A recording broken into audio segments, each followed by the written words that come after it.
की जय। माता भगवती आदि शक्ति जगजननी जगदम्बे मात की जय। पंच ज्योति शक्ति त्रिशुदाशम धाम की जय। बोली सच्चे दरबार की जय। माता स्वरूपम देवी स्वरूपम देवी स्वरूपम प्रकृति स्वरूपम गुरु स्वरूपम गुरु स्वरूपम प्रणम्यं प्रणम्यं प्रणम्यं प्रणम्यं प्रणम्यं प्रणम्यं प्रणम्यं प्रणम्यं। बोले श्री सद्गुरुदेव भगवान की जय। माता भगवती आदि शक्ति जगजननी जगदम्बे मात की जय। पंच ज्योति शक्ति त्रिशुदाशम धाम की जय। बोले सच्चे दरबार की जय। आप सभी लोग को जैसा कि ये देखने को मिल रहा है, समाज में कितना उथल पुथल हो रहा है। आज सभी लोग एक दूसरे को देखकर जलन की भावना, एक दूसरे को आगे बढ़ते हुए देखने के बाद लोगों के मन मस्तिष्क में ये व्यवस्थाएं होती हैं कि सामने वाला कैसे आगे बढ़ रहा है, कैसा उसको सुख शांति का अनुभव हो रहा है। अगर आप भी चाहते हैं अपने जीवन में सुख शांति संतुलन लाना, तो आप सभी लोग अपने आप को पूर्णतः नशा मुक्त मांसाहार मुक्त बनाए रखें। और आप सभी लोग अगर सपरिवार नशा मांस मुक्त अपने आप को बनाते हैं, सपरिवार नशा मुक्त मांसाहार मुक्त जीवन जीते हैं, तो निश्चित रूप से जो आपके घर में जो असंतुलन का वातावरण छाया हुआ है, नशे मांस का जो व्यवस्था आपके घरों में बनी हुई है, जिससे कि आप प्रभावित हैं। जो आप जानते हैं कि हमारे घर में अगर नशा मांस अगर हम खाते हैं, असंतुलन का वातावरण छाया हुआ, आपके बच्चे, आपके बीवी, आपके लोग आपकी बातों को अनुसरण नहीं करते हैं, आपकी बातों में नहीं रहते हैं, आपकी बहुएं आपके बातों में नहीं रहती हैं, आपके बेटे आपकी बात नहीं सुनते हैं। कारणतः ये नशा मांस जो है प्रारंभिक बुराई है। इससे अगर मानव को बचाया जाए, मानव जीवन को अगर सुदृढ़ ढंग से अगर सात्विक भोजन, सकारात्मक विचार, शुद्ध सात्विक जीवन अगर दिया जाए, तो निश्चित रूप से आपके घर में सुख शांति और आपका जीवन जो है संतुलन में बना रहेगा। जैसा कि आप सभी लोग जानते हैं दोस्तों कि ये जीवन जो मानव को मिला हुआ है 84 लाख योनियों के बाद में, ये जीवन सौभाग्य से प्राप्त हुआ है।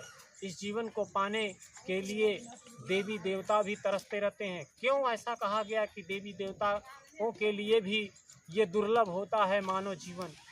मानव जीवन पाने के बाद में अगर आप चाहेंगे तो इसको उपयोग में लाने के बाद आप ऋषत्व को देवत्व को प्राप्त कर सकते हैं।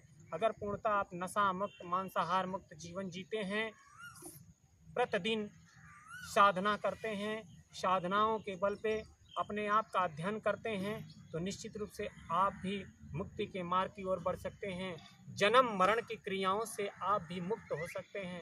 अतः आप सभी लोग सर्वप्रथम पहले नशा मुक्त जीवन जिए, मांसाहार मुक्त जीवन जिए और अपने आप को चरित्रवान बनाएं। हर मनुष्य का 3 कर्तव्य होता है कि अपने धर्म की रक्षा करे, अपना राष्ट्र का रक्षा करे और मानवता की सेवा के लिए, समाज कल्याण के लिए कार्य करे। धर्म रक्षा, राष्ट्र रक्षा और समाज कल्याण के लिए जो मनुष्य कार्य करता है, निश्चित रूप से कहीं न कहीं से उसका जीवन सफल हो जाता है और मुक्ति के मार्ग की ओर बढ़ जाता है। अपने आप का अध्ययन, स्व अध्ययन अगर आप करना सीख लिए, आपके अंदर में कितनी प्रयोगशालाएं हैं, मनुष्य के शरीर में ही बहुत सारे ग्रंथ हैं।